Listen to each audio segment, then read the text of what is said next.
Sunny stood before the massive red gates of the Awakened Academy, a fortress-like city within the city.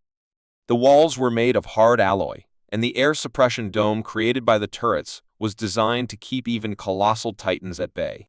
It was a legendary place, often depicted in webtoons and dramas, but Sunny knew reality would be far different. He had only 4 weeks to prepare before entering the Dream Realm.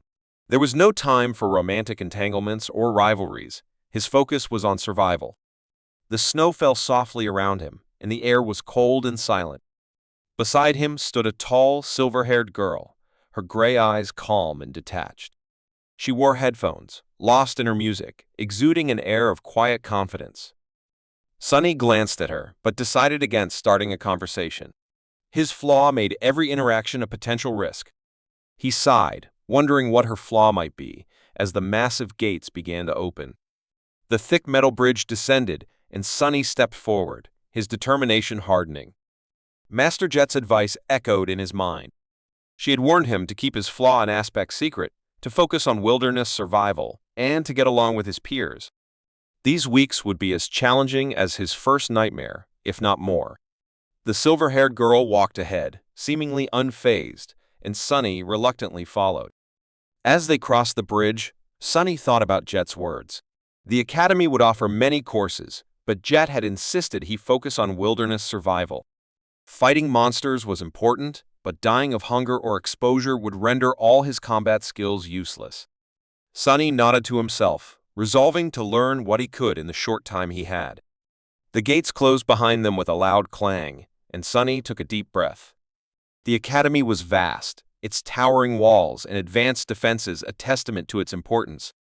He had no idea what awaited him inside, but he knew one thing: he had to survive, no matter what. Next, Sunny speaks. All right, let's see what this place has to offer. Sunny stood in the large hall of the sleeper compound, surrounded by 100 or so young men and women. They were all well-dressed, carrying suitcases or backpacks, clearly prepared for their time at the academy. Sunny, in his simple police-issued clothes and empty-handed, felt out of place. The room buzzed with nervous energy as the sleepers chatted excitedly about their nightmares, their futures, and their hopes for the Dream Realm. Sunny, however, was dreading the inevitable conversations. His flaw made every interaction a potential disaster. He took a deep breath, steeling himself. He had survived the horrors of the first nightmare. He could survive this. But within half an hour, Sunny had managed to alienate nearly everyone in the room.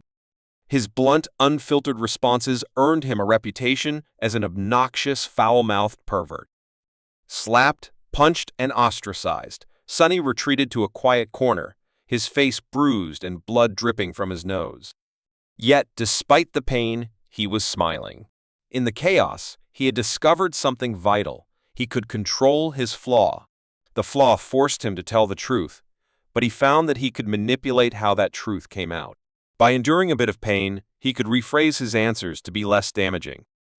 It wasn't lying, but it was close enough. Sunny's mind raced with possibilities. If he could master this skill, he could deceive without lying. He just needed to be clever. His goal was clear.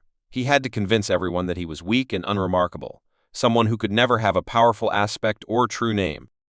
His eyes fell on a group of sleepers gathered around a tall, confident young man. The young man was boasting about his ascended aspect and excellent appraisal. Sunny stepped forward, feigning disdain. Ascended excellent. That's it. What's the big deal? He said, his voice dripping with mockery. The group turned to him, shocked. Sunny smirked, ready to play his part. Next, Sunny speaks. You think that's impressive? Let's see how far that gets you in the Dream Realm. Sunny stood in front of the group of sleepers, his face smug and confrontational. He had just claimed to have a glorious appraisal and a divine aspect, and the reactions ranged from disbelief to outright ridicule. The sleepers exchanged glances, some laughing, others shaking their heads. Castor, the young man with the ascended aspect, remained calm and polite, but his companions were growing restless. One of them stepped forward, challenging Sunny to back up his claims. If you're so amazing, tell us what you did in the nightmare, he said, his tone mocking. Sunny grinned, ready to play his part. Sure, no problem. First of all, I killed an awakened tyrant.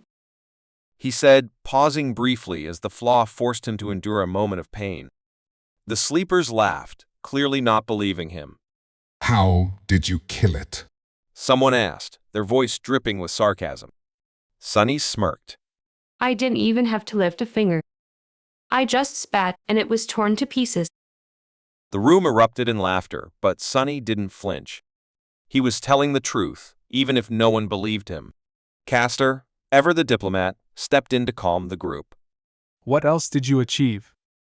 He asked, his tone friendly but probing.